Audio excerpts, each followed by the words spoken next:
আজি মই ভিডিঅ'টো বনাইছো একদম ৰাতিপুৱাৰ পৰা নহয় দেই আজি বনাইছো মই 8টা মান বাজিৰ পৰা এতিয়া চাওকচোন মই এতিয়া সিলাই কামত ব্যস্ততা হৈ আছো কাৰণ ৰাতিপুৱা ভাগ যিখিনি মই কাম কৰিছিলো ভিডিঅ' নবনালো বাৰু সব কামত ব্যস্ততা হৈ আছিল আৰু কেমেৰা ধৰা মানুহ নাই আৰু নিজেও মানে এখন হাতে কাম কৰি আৰু এখন হাতে মোবাইল ধৰি মানে বহুত অসুবিধা লাগে ইফালে মই কাপোৰ সিলাই আছো বেজি কেটা যেহেতু আনফিটিং মানে হেৰি হৈ থাকে আৰু ফিটিং হ'বলে মই বেজি যেহেতু সিলাই দিছো ইফালে লৰাকেটা মেগি খাম কোৱা দেখি মই মেগি বনাবলৈ আহিলো আকৌ মেগি বনাই লগালগ গাহৰিকেটা কান্দি আছে গাহৰিকেটা দানা দিবলৈ গ'লো একদম বাৰে 11টা মান বাজি হৈয়ে গ'ল মানে এইটো হিটো কৰোতে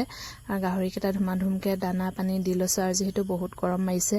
আৰু আহি দেখিলো ঘৰটো অলপমান লেতেৰা হৈছে ধুমাধুমকে ঘৰকেটাকো হাৰি মানে হাৰি লৈছো কাৰণ অলপমান লেতেৰা হৈ থাকিলে বেয়া লাগে খুসকে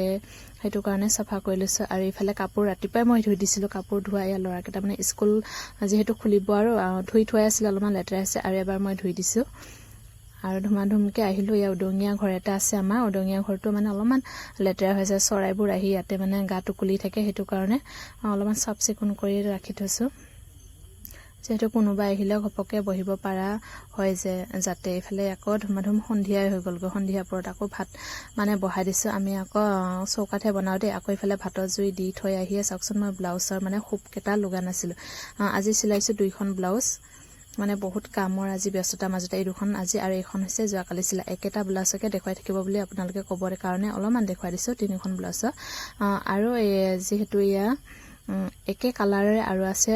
তিনিখন সিলাবলৈ এতিয়া মই একে কালাৰৰে দুখন আজি সিলালো এতিয়া মই খুক লগাই আছো সন্ধিয়া হলেহি আৰু